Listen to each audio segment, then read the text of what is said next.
औरंगजेब एक क्रूर और कट्टर शासक था। ये कोई रहस्य नहीं है, सस्पेंस नहीं है, कुछ भी इसमें सवाल नहीं उठ सकता। उसने हिंदुओं पर कई तरह के जुल्म किए थे। ये इतिहास में दर्ज है, ये मुगलों का ही इतिहास है। विकी कौशल की फिल्म छावा की रिलीज के बाद औरंगजेब के प्रति लोगों में और ज्यादा नफरत बढ़ गई है।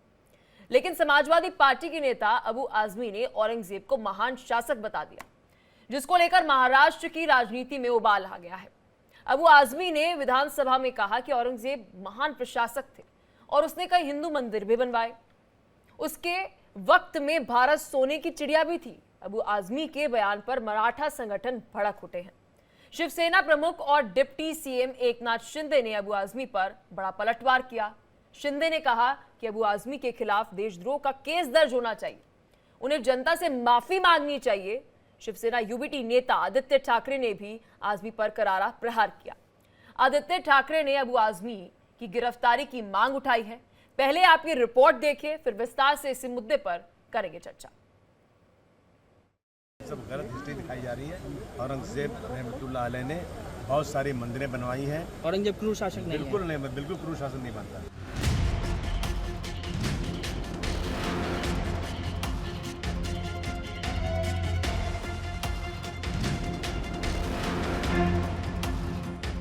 छावा फिल्म आने के बाद औरंगजेब की क्रूरता पर एक बार फिर बहस छिड़ी हुई है।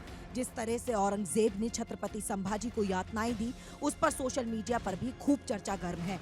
इस बीच समाजवादी पार्टी के नेता अबू आजमी के बयान ने आग में घी डालने का काम किया है। एसपी के मुंबई अध्यक्ष और विधायक अबू आजमी ने कहा है कि औरंगजेब महान शासक था। उसने कई हिंदू मंदिर बनवाए थे और उसके शासनकाल में भारत सोने की चिड़िया था। अबू आजमी ने कहा कि वो क्रूर शासक नहीं था।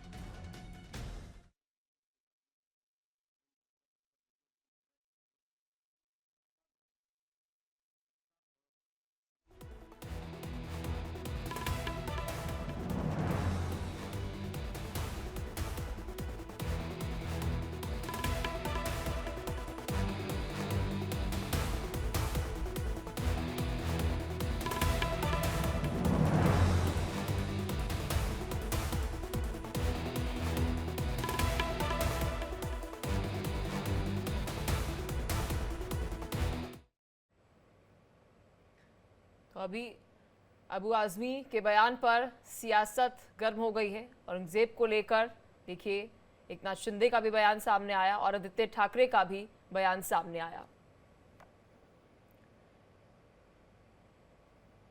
चलिए विस्तार से अब इसी मुद्दे पर करते हैं चर्चा। हमारे साथ मेहमान जुड़ चुके हैं, परिचय आपको कराते रहे। रघुवींद्र सिंह प्रवक्ता बीजेपी से हमारे साथ जुड़ चुके हैं।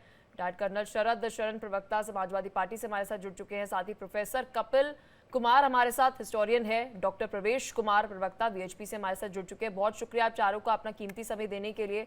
शुरुआत समाजवादी पार्टी से करते हैं। शरद शरण जी, सर लेफ्टिस्ट होने की एक सीमा होती है। ठीक है, आप लेफ्टिस्ट है, आपका माइंडसेट है, आइडियोलॉजी है, लेकिन ऐसी भी नहीं होनी चाहिए कि आप एक क्रूर शासक को बता दें कि नहीं जी वो तो था ही नहीं ऐसे, उसने तो मंदिर बना दिए थे, वो तो बड़ा ही महान था। मेरी आवाज सुन पा रही है? आपकी आवाज मेरे को बहुत कम मिल रही है। सर आप तक आवाज पहुंच रही है? जी एक बार फिर से अपना सवाल दोहरा दूं सर। मेरा आपसे ये कहना था, समाजवादी पार्टी से सर ये सवाल था मेरा, अगर आप तक मेरी आवाज पहुंच रही हो सर, कि लेफ्टिस्ट माइंडसेट होने की भी एक सीमा होती है। ठीक है, आपकी आइडियोलॉजी है, रिस्पेक्ट करते हैं हम, लेकिन ऐसी भी नहीं होनी चाहिए कि आप एक क्रूर निर्मम जो जिसको कह सकते हैं शासक, आप कह रहे हैं कि वो तो महान था जी। समाजवादी पार्टी का कहना है जी वो महान था, उसने तो मंदिर बनवाए थे। आपने पहले तो हमें लेफ्टिस्ट बोला, दूसरा आपने औरंगजेब को क्रूर बोला, तीसरा आपने डिबेट शुरू होने से पहले ही बोला था कि औरंगजेब हिंदुओं के खिलाफ क्या क्या करता था। आप खुद बायस होके बात करेंगी तो आप कैसे हमको संभाल के बात करके चर्चा करा पाएंगे? नहीं सर, मैं फैक्ट्स पे बात करूंगी ना, तो आपको खुश करने के लिए। मैं ऐसा तो नहीं है कि फैक्चुअल चीजें इग्नोर कर दूं, मैं कहूंगी जी नहीं। एक बात बताइए पलक जी, पहले आप एक सर सूर्योदय जहां से होता है वहीं से कहेंगे ना। फैक्चुअल चीजों को हम डिनाई नहीं कर सकते ना, ये तो मुगलों का इतिहास है, जो मुगलों ने ही लिखा, उस पर ही हम चर्चा कर रहे हैं, उस पर ही हम बात कर रहे हैं। पलक सहगल ने तो इतिहास लिखा नहीं था सर। बोल लेता हूँ, एक बार में एक लोग बोल लेते हैं, पहले आप अपनी बोलिए बात करिए, फिर मैं कहता हूं। बोलिए सर, बोलिए। आपसे मेरा सीधा सवाल है, आप समाजवादी पार्टी को लेफ्टिस्ट बोल रही हैं, ये आपका पर्सनल परसेप्शन है या आपके चैनल का परसेप्शन है? सर ये सबका परसेप्शन है सब में मतलब आप भी शामिल है और आपका चैनल भी सर, शामिल है? सबका परसेप्शन है ये, क्योंकि आपका जो बयान है, जो आपकी पार्टी की तरफ से बयान दिया जाता है हिंदू विरोधी, तो आपकी मानसिकता है, आपकी आइडियोलॉजी ऐसी है। पलक जी, एक बात और आपकी बातचीत हाँ। से निकल के आई कि जितने भी लेफ्टिस्ट होते हैं सब हिंदू विरोधी होते हैं, तो जो भी हिंदू विरोधी होता है वो लेफ्टिस्ट होता है। ठीक आपने है ऐसा सर, कहा ठीक है। अभी। अब आप बता दीजिए, समाजवादी पार्टी की तरफ से जो औरंगजेब को महान बताया गया है कि वो क्रूर शासक नहीं था, इस पर आप सर क्लैरिफिकेशन अब दे दीजिए। मैंने अपनी क्लैरिफिकेशन सर आपको दे दी। अब एंकर मैं हूं, सवाल मैं आपसे पूछ रही हूँ सर, मैं बोलिए आपसे आप। जो भी बहस कर रहा था, मैं चाहता था कि आपके दर्शक भी जान लें कि आपके स्वयं के क्या विचार हैं, उसके बाद मैं अपनी बात रखूं। तो सर मैं तो हाइड कर ही नहीं बात रही रखूंगा सर, मैं तो अब छिपा मैं ही अपनी नहीं बात रही। रखना चाहूंगा। मैं अपने ओपिनियन अब को मैं अपनी बात आपको रखना खुश करने चाहूंगा। के लिए चेंज नहीं कर सकती सर। यू आर बिल्कुल, नॉट आप गोइंग टू मत टीच होइए। मी। आपको ठीक है, change होने बोलिए की जरूरत नहीं है। बोलिए हम लोग बोलिए यहाँ सर, जनता को बोलिए change करने के लिए बोलिए आए हैं। बोलिए सर, हम बोलिए। लोग जनता को बदलने आए हैं। हाँ ठीक है, बोलिए सर। अब मैं अपनी बात रखना चाहूंगा। 1947 में देश आजाद हुआ था। उसके बाद से हम एक सॉवरेन स्टेट के तौर पे, भारत के तौर पे, इंडिया के तौर पे पहचाने जाते हैं। उससे पहले इस देश में लगभग 600 रियासतें थीं। उन रियासतों के राजा थे और हर राजा अपने राज्य के फायदे और नुकसान के हिसाब से लड़ाई और युद्ध करता था। तो जो भी राजा थे, जिस तरह से भी युद्ध किया, उन्होंने अपने राज्य के और स्वयं के हित के लिए किया। दूसरी बात, मैं फौज से आया हूं और मिलिट्री हिस्ट्री की कम से कम मैं ज्यादा नहीं कहूंगा, लेकिन अच्छी खासी sir I am knowledge really रखता हूं। सॉरी, मैं आपको मेरे को डिसअपॉइंट बीच में कर रही disturb मत होंगी, करिए। लेकिन ये आप चाहें तो डिफेंस मैं की चुप बैठ डिबेट सकता नहीं हूं। है सर। आप डिफेंस चाहें की तो मैं डिबेट चुप नहीं बैठ है। सकता हूं, या आपने फिर मुझे सर अपनी बात कहने 3 दीजिए। मिनट 3 मिनट 5 बार मैंने आपसे सवाल पूछा, आपने समाजवादी पार्टी का पक्ष नहीं रखा। आपने मेरे को 10 चीजें गिना दी कि मैडम आपकी ये विचारधारा, आपकी ये आइडियोलॉजी, आप ऐसी तो आप वैसी। आपने अभी तक अपनी पार्टी का पक्ष नहीं रखा। Sir I am really sorry. और भी यहाँ पर मेहमान है, आपका पर्सनल इंटरव्यू नहीं है। Professor Kapil Kumar ji, professor Kapil Kumar ji, sir क्या कहना चाहेंगे? समाजवादी पार्टी का कहना है औरंगजेब तो जी महान था, उसने तो कुछ किया ही नहीं, मंदिर बनवाए थे उसने। हमने सर मुझे लगता है गलत इतिहास पढ़ लिया। जो 1000 मंदिर औरंगजेब ने तोड़े हैं, तुड़वाए हैं, और उसके बाद जो मंदिर वहां पर बनवाए हैं, मस्जिद वहां पर बनवाए हैं, वो हमने गलत इतिहास पढ़ लिया सर। देखिए ऐसा है कि अब मैं क्या कमेंट करूं इस आइडियोलॉजी पर। जो यही आबू आजमी साहब बालकोट का सवाल मांग रहे थे, तो मैंने इनसे उठ के पूछा था वहां पे उस समय उस कॉन्क्लेव में कि भैया जाके आबू आजमी जी आप खुद सबूत क्यों नहीं ले आते? बोले मैं कहां से लाऊं?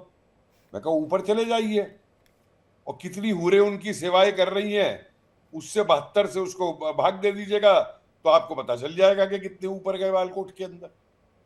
अच्छा उसको छोड़िए, हर क्रिमिनल को ये सपोर्ट करते हैं, चाहे वो मुख्तार अंसारी हो, चाहे वो ये कौन था अतीक था प्रयाग वाला, और चाहे इनके जो वो रामपुर के अंदर जो हथकंडे किए आजम खान साहब ने।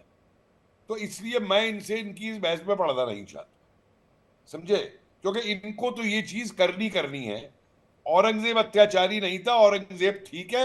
इन लोगों को बहुत बढ़िया मिलिट्री हिस्ट्री इन लोगों ने पढ़ी है, तो इन लोगों ने, भाई कर्नल साहब ने मिलिट्री हिस्ट्री में ये भी पढ़ा होगा कि हिंदुस्तान में गुरिल्ला वॉरफेयर को जन्म किसने दिया था और किसके खिलाफ दिया था, समझे आप? और ये जो इन्होंने देश रियासतों की बात की, ये कर्नल साहब रियासतें थी, ये देश नहीं थे, याद रखिएगा। 1947 से पहले ब्रिटिश साम्राज्य के 2 अंग थे, British Indian provinces and British Indian states. They were not independent Nations. लेकिन देखिए सर, यहाँ पर सर मैं आपसे सर एक क्लैरिटी चाहती हूँ कपिल जी। देखिए, क्योंकि यहाँ पर 1000 मंदिर औरंगजेब ने तुड़वाए, लेकिन यहाँ पर कहा जा रहा है कि ताम्रपत्र के अंदर चित्रकूट में एक मंदिर जो है उसका जिक्र किया गया है कि औरंगजेब ने बनाया था। सर मैं चाहती हूँ आप इस पर थोड़ी सी रोशनी डालिए। देखिए ऐसा है कि चित्रकूट ही नहीं, साउथ में भी 1-2 जगह पे औरंगजेब ने कुछ दान दिया है मंदिर को, हिस्टोरिकली। मैं हिस्टोरियन हूं, मैं फैक्ट्स को नहीं छुपाऊंगा। लेकिन आप 2 मंदिर में आपने दान दे दिया और 1000 आपने तोड़वा दिए। तो इसलिए हम महान रोज आप बैठ रोज आप बैठ के लोगों का धर्म परिवर्तन करवाते थे। ज्ञानवापी को आपका वो आदेश, उसे पढ़े ना, ये जो पढ़ा हुआ है रॉयल एशियाटिक सोसाइटी के दफ्तर में कैलकाटा के अंदर, इनसे कहिए जरा बर्नियर को भी पढ़ दे, मनुची को भी पढ़ दे कि मथुरा को कैसे तोड़वाया गया था। मनुची जो इटालियन डॉक्टर था उस समय, मनुची लिखता है कि जसवंत सिंह जब तक जिंदा रहा जोधपुर वाला, औरंगजेब की हिम्मत नहीं पड़ी मथुरा को हाथ लगाने की, तो पहले जसवंत सिंह को जहर दे के मरवाया गया और उसके बाद में मथुरा का मंदिर तोड़वाया गया। और मुझे एक बात बताइए, ये जो तर्क देने वाले हैं, नहीं साहब तोड़वाया नहीं था, ना ज्ञानवापी तोड़वाई ना मथुरा तोड़वाई, तो मस्जिद वहां पे बन गई, वो जमीनें ये सांस लेके आए थे, उठोगे ऊपर पूरे मथुरा में और पूरे ज्ञानवापी उन इलाकों में कहीं और डॉक्टर प्रवेश कुमार जी लिए। काफी देर से कुछ कहना चाह रहे हैं। जी जी सर, मैं आपके पास आऊंगी। डॉक्टर प्रवेश कुमार जी सर, क्या कहना चाहेंगे? औरंगजेब महान था, उससे महान कोई मैं नहीं इतनी था। बात कहना चाहता हूं कि अबू आजमी, शरद शरण जी और समाजवादी पार्टी की विरासत जो है वो औरंगजेब के साथ जुड़ सकती है, वो इनके वंशज हो सकते हैं, लेकिन भारत का एक एक नागरिक, भारत का हिंदू समाज, वो राम का वंशज हो सकता है, कृष्ण का वंशज हो सकता है, बुद्ध का वंशज हो सकता है, लेकिन इस अताताई, आतंकी, चोर, लुटेरे शासक का वो हमारी विरासत, हमारी संस्कृति का हिस्सा नहीं हो सकता, जिसने हमारे हजारों मंदिर तोड़ दिए, लाखों हिंदुओं को मार दिया। मैं नहीं कह रहा, ये आलमगीरी कह रही है, उसके खुद के हिस्टोरियन ने किताब लिखी है, वो इस बात को कह रहा है किस तरह से हमारे काशी, मथुरा, अयोध्या और संभल, इनको तबाह किया इस औरंगजेब आतंकी ने। क्या हम उसको भूल जाए? इसलिए आबू आजमी का वो वंशज हो सकता है, वो उसके वंशज हो सकते हैं, अखिलेश यादव की विरासत से वो औरंगजेब जुड़ सकता है, लेकिन इस देश के करोड़ों करोड़ों हिंदुओं के साथ उस औरंगजेब का इतिहास नहीं जुड़ सकता। दूसरी चीज देखिए शरद जी, राजनीतिक सत्ता और सांस्कृतिक समाज दोनों में अंतर है। भारत के अंदर राजनीतिक शासन अलग अलग थे, यानी बहुत सारी रियासतें थी, वो राजनीतिक इकाइयां थी, लेकिन सांस्कृतिक रूप से भारत एक हिंदू राष्ट्र था, है और रहेगा। उसका प्रमाण है अभी कुंभ के अंदर दक्षिण के उस हिस्से से निकल करके लोग पैदल चले जा रहे हैं कुंभ स्नान करने के लिए।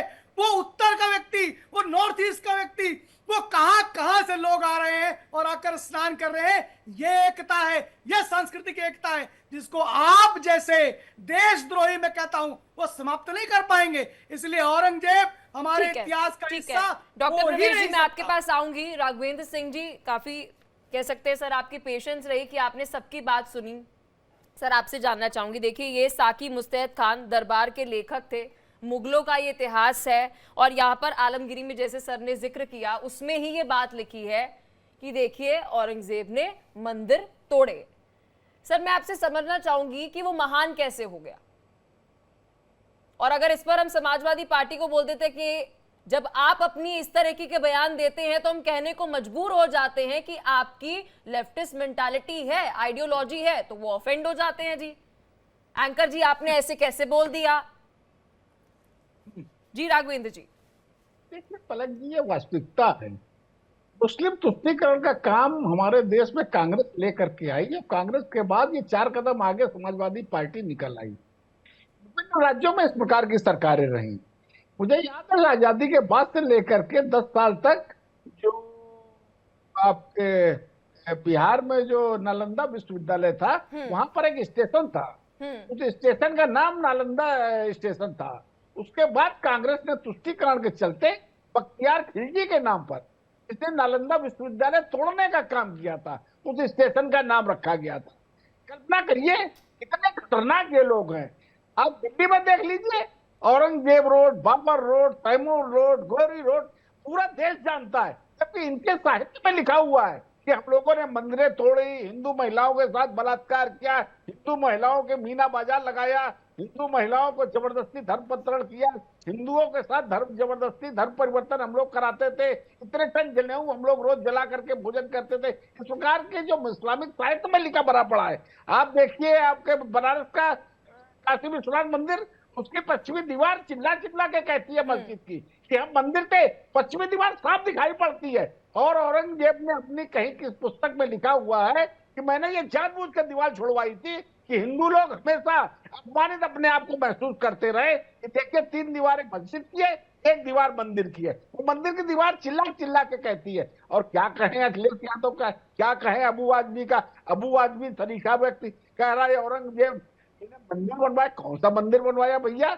हो सकता है कहीं को दान दे दिया हो सकता है थोड़ा बहुत कहीं चापलूसी के चलते इस प्रकार का दे दिया हो कि हमारे इतिहास में भी कई षड्यंत्रों में मेरा नाम हिंदुओं के मंदिर बनवाने के नाम पे आ जाएगा। लेकिन इन लोगों ने पूरे देश के साथ लूटा, वो देश के साथ बड़ा धन परिवर्तन कराए और हमारी महिलाओं को जबरदस्ती, मैं अब महिला एंकर है, मैं कहना नहीं चाहता हूं किस प्रकार से इन लोगों ने हमारे देश का शोषण किया, किस प्रकार से लूट मार की, पूरा देश जानता है और तमाम साहित्य में ये नाम आता है। और ये लोग मुस्लिम तुष्टीकरण के चलते, चाहे अखिलेश यादव हो, चाहे अबू आजमी हो, चाहे कांग्रेस के नेता हो, चाहे आपके पश्चिमी उत्तर प्रदेश में बहुत से नेता ऐसे हैं, समाजवादी पार्टी के नेता ऐसे, सिर्फ मुस्लिम तुष्टीकरण के चलते इस प्रकार की बेकार की बयानबाजी करते हैं। ठीक है कर्नल शरण जी, देखिए समाजवादी पार्टी का बयान था सर, उन्होंने ये बयान दिया, तीनों पैनलिस्ट का ये कहना है, इतिहास का ये कहना है, औरंगजेब ने 1000 मंदिर तोड़वाए, पूजा तक करने का वो अधिकार नहीं देता था हिंदुओं को। इतनी तो इस तरह का तो उसका व्यवहार था, इतना वो क्रूर और क्या क्या उसके लिए है सर। लेकिन उसने महज 2-3 ऐसे मंदिर बना दिए तो आप उसको पूज रहे हैं, उसको मान रहे हैं, आप कह रहे हैं अरे वो तो महान था। तो सर आप बोलिए ना, आपकी पार्टी ने गलत बयान दिया है, मानिए इस बात को। मेरे आप सर आप मुझे सिर्फ इतना एक्सप्लेन कर दीजिए, मैं आप कुछ नहीं बोलूंगी सर, आपको सिर्फ सुनूंगी। वो महान कैसे था, आपको महान कैसे लग रहा है, प्लीज एक्सप्लेन। कितना समय है मेरे पास पलक जी? आपके पास सर, आप दिल खोलकर बोलिए, वो महान कैसे था, आपको सिर्फ अभी ये बताना है। हम चारों आपको सुन रहे हैं और इंडिया डेली के व्यूअर्स आपको सुन रहे हैं। औरंगजेब महान कैसे था, आपको सिर्फ एक्सप्लेन करना है सर। मेरी बात सुन लीजिए जी, मेरे को ये बता दीजिए कितना समय है मेरे पास। सर आप बोलिए। मैं इसलिए कह रहा हूँ कि बोलिए बाकी जो 3 साथियों ने बोला मुझे सुनाई नहीं दिया। डिबेट के 10 मिनट तो शुरू में आपने ही ले लिए, अभी आप मुझसे पूछ रहे हैं कितना समय है। अब बोलिए सर। मैं बोलूँ या चुप रहूं? बोलिए सर। मैंने कहा कि बाकी 3 साथियों ने बोला मुझे सुनाई नहीं दिया, वॉल्यूम बहुत कम है, आपकी आवाज थोड़ी बहुत मेरे को सुनने को मिल रही है। आपने जो बात रखी है 2 मिनट मेरे पास है, कृपया थोड़ा धैर्य रखें और मुझे अपना पक्ष रख लेने दीजिए। धन्यवाद। देखिए ऐसा है, जब सरकारें काम नहीं कर पाती हैं, 10-10 साल की सरकारें जब विकास के अपने मुद्दे नहीं गिना पाती हैं, तो वो ज्ञान व्यापी, सुनिए अब थोड़ा धैर्य रखिए, ज्ञान व्यापी लेके आती हैं, 15 दिन में गायब हो जाता है। फिर संभल में खुदाई कराते हैं, कहीं कुआं निकलता है, कहीं महल निकलता है, फिर 15 दिन बाद वो गायब हो जाता है। उसके बाद फिर कभी अजान का लाउड स्पीकर लेके आ जाते हैं, उसके बाद वो गायब हो जाता है। फिर औरंगजेब का बयान लेके आते हैं, ये 15 दिन बाद गायब हो जाएगा। फिर आप होली में लेके आएंगे मुसलमानों की दुकानें, 15 दिन के बाद वो गायब हो जाएगा। फिर आप कोई आतंकवादी पकड़ के लाएंगे कि वो मंदिर पे हमला करने जा रहा था, 15 दिन के बाद गायब हो जाएगा। सर और भी पैनलिस्ट है, मेरा सवाल आपसे महज इतना था, एक बार फिर रिपीट कर दूं सर, 7वीं बार मैं आपसे पूछ रही हूँ, समाजवादी पार्टी औरंगजेब को महान कह रही है, आपको वो महान कैसे लग रहा है, प्लीज सर उसे एक्सप्लेन कर दीजिए। दूसरे पैनलिस्ट का भी सर रिस्पेक्ट करिए, समय सबका सर बहुत नहीं सर। आप हमसे देखिए आपका समय तो आप समाजवादी नहीं सर, देखिए यहाँ पर अगर आप शरण जी मेरी बात सुनिए सर, देखिए आप बातों को गोलमोल कर रहे हैं सर। स्टार्टिंग में भी आपने डिबेट के 10 मिनट जाया करे मेरे साथ बहस करके, मैं आपसे सर मैं जितना सवाल पूछ रही हूँ, औरंगजेब आपको महान क्यों लग रहा है, अगर आप इसका जवाब दे सकते हैं तो बताइए। और 3 पैनलिस्ट हमारे पास है, उनको भी समय देना है। मैं यहाँ वाइवा के लिए नहीं आया हूँ, अपनी पार्टी का पक्ष रखने आया हूँ। सर यहाँ पर आप अपनी पार्टी का पक्ष रख ही तो नहीं रहे, आप मिलिट्री से हैं, आप यहाँ से हैं, आप वहाँ से हैं, इतने शासक आए ये आए, आपने अभी तक अपनी पार्टी का पक्ष ही तो नहीं रखा सर। मेरी आपत्ति यही है सर, मेरी आपत्ति यही है, आप अपनी पार्टी का पक्ष नहीं रख रहे। आप समाजवादी पार्टी को औरंगजेब महान क्यों लग रहा है, प्लीज सर क्लैरिफाई। हमें लिख के भेज दीजिए कि मुझे क्या बोलना है, मैं वही बोल दूंगा। 20 सेकंड औरंगजेब समाजवादी पार्टी को महान क्यों लग रहा है सर, प्लीज एक्सप्लेन। दर्शकों को बताना चाहता हूँ कि आपका चैनल भी बायस्ड है, योर टाइम स्टार्ट्स नाउ। के दिए हुए टॉपिक्स पे डिस्कशन करता है। हमारे सवाल विकास के हैं, हिंदू मुस्लिम कट्टरवाद, नफरत की राजनीति, धर्म की राजनीति आप करिए और Bharatiya Janata party sir 20 second हो गए आपके पास अपनी पार्टी का स्टैंड रखने के लिए। सर आपके पास अपनी पार्टी का स्टैंड रखने के लिए आपके पास कोई तर्क ही नहीं है सर, कोई फैक्ट्स ही नहीं है। आप इसलिए नहीं बोल पा रहे सर। कपिल जी, मैंने कम से कम सर को 8 मिनट दिए होंगे। 10 बार मैंने सर से सवाल पूछा कि आप मुझे बता दीजिए औरंगजेब आपको महान क्यों लग रहा है। जवाब नहीं है सर। जब इनके पास जवाब नहीं है तो ये इधर उधर की बात करके डेरेल करेंगे कि आतंकी पकड़ दिया, ये ले लिया, वो 10 साल में उत्तर प्रदेश में और देश में क्या ये साबित बड़ा साफ मैं बता देता हूँ कि इनको औरंगजेब क्यों महान लगता है।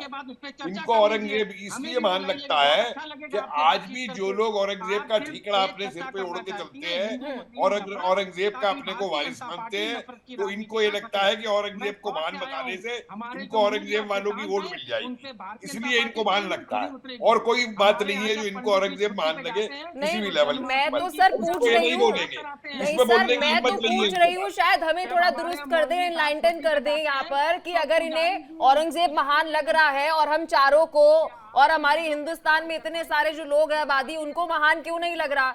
समाजवादी पार्टी बता दे, शायद हमें भी एक नया परसेप्शन आ जाए। इनको तो बांग्लादेश का यूनस भी महान लगता है, लगने लगेगा। हर चीज जो हिंदू विरोधी होगी वो इनको महान लगेगी, इसीलिए इन लोगों को हर चीज। और देखिए, इसीलिए ये लोग सिकुड़ते जा रहे हैं। ये जितना सनातन का विरोध करेंगे, जितना हिंदू का विरोध करेंगे, वो उतना सिकुड़ते चले जाएंगे। जातिवाद करके देश में एकता लाना चाहते हैं, जाति सेंसस करा के ये और हम आपके माध्यम से जनता से सवाल करेंगे कि अरे सवाल क्या करेंगे, आप पे सवाल है क्या? कार सेवकों पे गोली चलवाने वालों मांगा जाएगा। तब भारतीय जनता पार्टी बताएगी कि 10 साल दिल्ली में क्या किया। तुम्हारा मुंह क्या है? आपको धर्म से इतनी नफरत है तो हमें ये बताइए, पिछले 10 साल में मोदी जी एक भी बांग्लादेशी बांग्लादेश नहीं भेज पाए, लेकिन अमेरिका ने हमारे हिंदुस्तानियों को जंजीरों से बांध के दिल्ली में उतारा। तब आपके प्रधानमंत्री जी की 56 इंच की छाती कहाँ थी? सारे क्रिमिनल्स को लेकर के तुम चुनाव में खड़ा करते हो, सारे क्रिमिनल्स को तुम सपोर्ट करते हो, तुम्हारे प्रजापति को भूल गए। ठीक है डॉक्टर प्रवेश कुमार जी, आपका बीपी बढ़ जाएगा। अरे बीपी आपका बढ़ेगा, सुनिए अपने बीपी का ध्यान करिए जाकर के। ठीक है, जनता पार्टी राघवेंद्र सिंह जी सर क्या कहना चाहेंगे? समाजवादी पार्टी के पास जवाब नहीं है। पूरी डिबेट में 10 से 11 बार मैंने सवाल पूछा, सर कह रहे हैं कि देखिए सत्ता में बैठी जो सरकार है वो मुद्दा भटकाने की कोशिश कर रही है। बयान इनके नेता ने दिया और मुद्दा बीजेपी भटका रही है।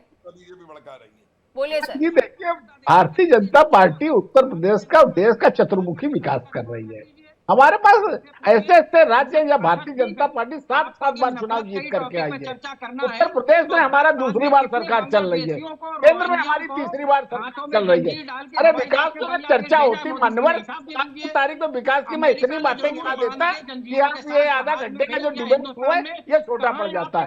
विषय है औरंगजेब का, भाई वास्तविकता ये है औरंगजेब ने